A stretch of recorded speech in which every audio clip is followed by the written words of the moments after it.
Here's what you're gonna need. Everybody's gonna need a turntable.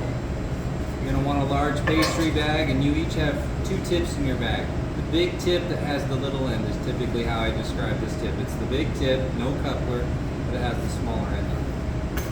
Everybody needs a 10-inch gold board and an 8-inch white board, and they're both side by side on that rack over there. The cake crumbs just float around the room as you need it. Everybody's got chocolate mousse. You're gonna need a chef's knife, right there. And make sure there's a long slicing knife at each table. Whether it's serrated or not will not make a difference. These are the tools we need to make a torte. First thing I want to demonstrate is how to properly slice a cake. Now we always pre-bake our cakes, and we love to work with them frozen. Until you get more experience though, you will struggle to cut these frozen, so that's why I'm letting them thaw out for you to help you. But personally, I like to work with them rock hard. It's something you'll get used to as you get more experience. Now, that just sits on your turntable. And as you can tell, the cake is domed. And you might be tempted to slice that off. It's unnecessary. I want you to imagine I'm going to make your lives easier today. I'm only going to ask you to slice it in half. So I just need you to find the halfway point. Okay, factoring in that hump, where is the halfway point? You do not just stand here and saw across it. You put your hand on top of the cake, the knife, and watch. As I push forward, the turntable turns, doesn't it? I'm only trying to cut about that much with every pass. I bring the knife back, I repeat, over and over again.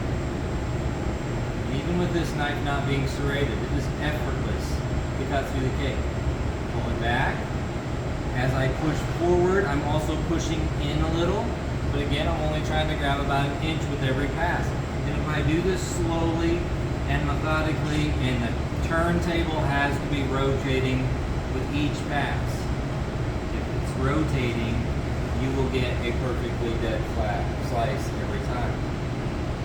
Every time. Okay, let's clear ourselves some room here. Whenever we make a layered cake, a torte, we build it on a board that's just slightly smaller than the diameter of our cake itself. We never work directly on the show board. We're going to get rid of that hump. The bottom is the bottom. Ready to go. I don't remember if I already said it. You're going to need your 10-inch spatula out of your box. This is your go-to for icing cakes and working with such. So I need to look at the amount of chocolate mousse I have. I would love a layer of chocolate mousse that is identical to the thickness of my cake.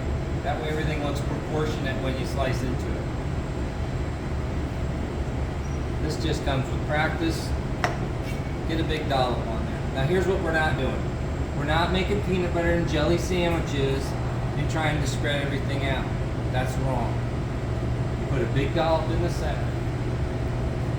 Look at how I'm holding the knife. It's not way down here at the end. I want to choke up on the blade, and I want to extend my index finger because it's all in the wrist. Working from the middle, I'm pushing outward. You may have to hold the cake with your left hand. Pushing outward, spin the table, push outward. And I just keep working this chocolate mousse out to the edge. But if I'm working from the middle out, I almost always end up with an evenly spread layer. But when you start doing that other business, it ends up thin around the edges. And that's not what we want. Now it doesn't have to be perfectly flat, but you got to ask yourself at this point, do I have about the same chocolate mousse as I have cake? And I feel good that I do. Now the way we're going to get rid of this hump is simply by flipping it over. And now look, I have a perfectly dead flat surface to ice this cake, which is what I wanted. You need to step back a little bit, because when you're right over your cake, everything looks perfect. But then when you get back a little bit and you spin the turntable, it's like, whoa, that's kind of crooked. Okay, well that's easily fixed. Just give it a little smush.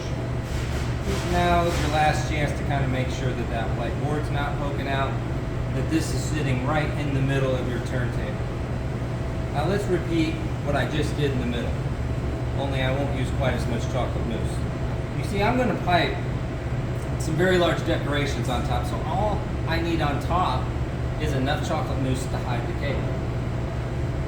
And when I do the sides, I only need just enough to give these cake crumbs something to stick to. So everything ends up in the middle and piped on top, but I don't waste a lot on the sides. If you pay attention to dirty dishes at your restaurant, you'll notice that that's usually the part of the cake that most people throw away. So we don't waste a lot of product on it. Let's do this again. Get what you think you need in one shot and dollop it on top. Hold your knife correctly and push the product out. Just gently pushing it out.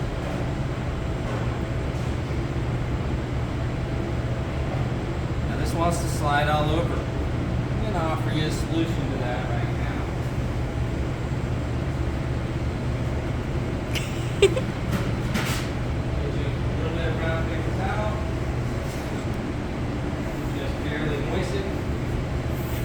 That is a great illustration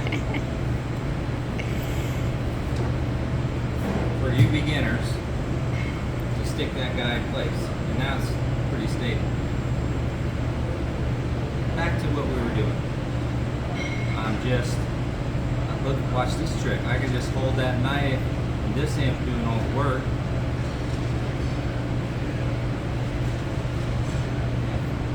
And you want it protruding beyond the edge because when I ice the cake here in a minute, it gives it something to stick to. Okay. You're all right-handed, which means everything you do from here on starts in this 9 o'clock position. First, measure your cake. Every time I go into the bowl, I gotta pick up that much chocolate mousse. It easily sticks to the knife, so you're not gonna struggle with this. Just like you've been holding it, you will now tip your hand, put it in the 9 o'clock position. You should be touching the turntable, and the knife stays straight up and down. And this hand's going to do all the work. I'm going to reach over here. I'm going to rotate the turntable. And I'm pulling that knife towards me a little bit, push away. Pull towards me a little bit, push away. You see, if I just try to lift the knife off, it tears the cake. But if I push away, it smears the chocolate mousse back against the cake and it doesn't tear any cake crumbs off. When I go back for more, I've got to start behind where I left off. And then repeat. Keep the knife up, keep it against the board, pull towards you, push away. Pull towards you, push away. And keep going until you've used up all the mousse. Start slightly behind where you left off, repeat. Over and over again until we get all the way around. When you've made it all the way around, that is when we worry about taking off the excess. We take off the excess by cleaning our knife. Back in the 9 o'clock position, and the knife's pitched out on about a 45-degree angle. This hand does all the work. This knife never moves.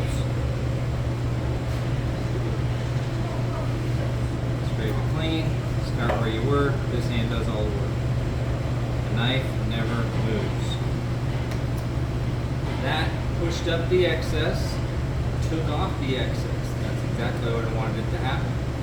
We're still in the 9 o'clock spot, but now instead of what I've been doing, I changed my grip.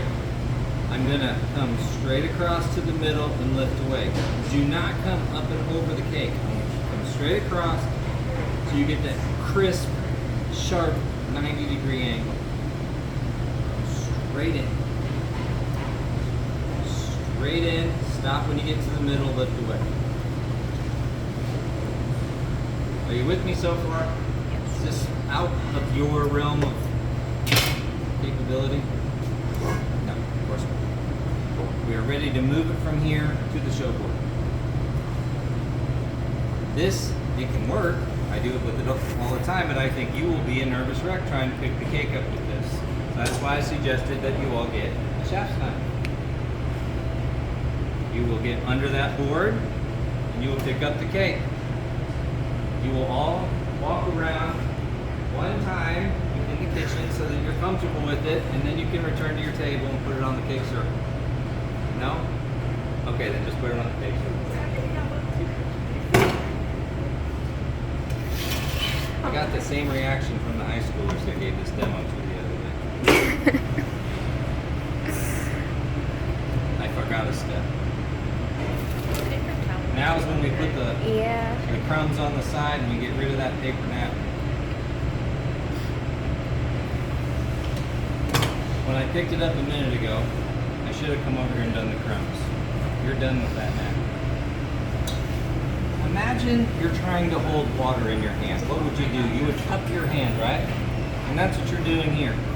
You're cupping your hand, and you have to kind of rub the crumbs against the cake to make them stick, and then the excess fall away. Rub it in there. You can't just be doing this. That doesn't get it done. You got to cup your hand, and you got to kind of rub them in and make sure the crumbs are making it all the way up to the top. You have complete coverage on the side. Meanwhile, my left hand is what's spinning the cake. Okay? Left hand spins the cake, right hand applies the crumbs. Now, there's a good chance that they're kind of caked on there too thick. Make a fist, bump your hand a little bit, and knock the extras off of it.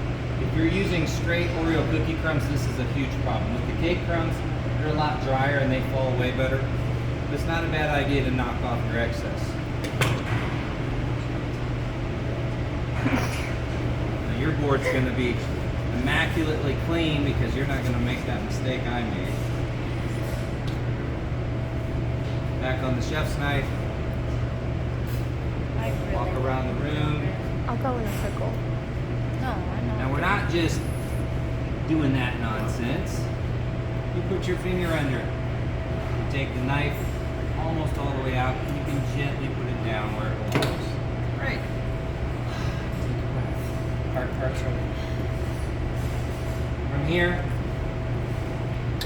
we know we're going to cut this cake into 12 pieces. That's our portion size for the event that we're doing. So now we need to properly mark this into 12s. Again, do not stand right over the cake. It's impossible to get a straight line. Reach your arm out. You eyeball it. Yep, I'm in the middle. You make a little mark. The back side of the blade is actually fantastic, but it's just press enough to make a mark. Do that one more time. Now the cake is perfectly into 4s. Yes? Yes. I need 3 out of each one. Well, just take an educated guess. Yep, that looks pretty good to me. So I'll make the line go all the way across. Let's do that one more time. Just kind of eyeballing it. Yep, that looks good to me. I'll make the mark all the way across. At this stage, I should see a cake that is, in fact, straight on the sides, not sloped, with a crisp, flat top, not humped. Crumbs on the side, marked into 12 even pieces. Now you're ready to fill up your bag. Now if you have excessively large chocolate chips in your mousse, you're going to want to upgrade to a tip with a bigger end, or you're going to have numerous claws.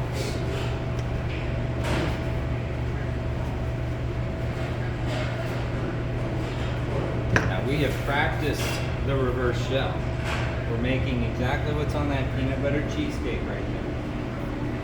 So you're going to practice one before you commit to it. I make a large, almost rosette, and then making the reverse shell motion, I do a smaller one. See what I did there? Big, then into a little. I'm going to do that on every slice. You're in the 9 o'clock position. The bag is straight up and down. Big, into a little one. Big. Your body's frozen. You rotate the cake. Yeah. Your body's fixed so that you can make the exact same motion 12 times so that you get 12 identical decorations. And if your mousse is a little bit chippy like mine is, it's not going to come out of the bag as well. This batch right here looks really nice and smooth. They'll have no troubles with it. Every decoration should start at the same spot and finish at the same spot so it looks symmetrical. And when you're done, you do not leave the middle empty, put a small rosette in the center. Ladies, I'm looking for 9 more of these. It's your turn. All leftover chocolate mousse will get condensed in one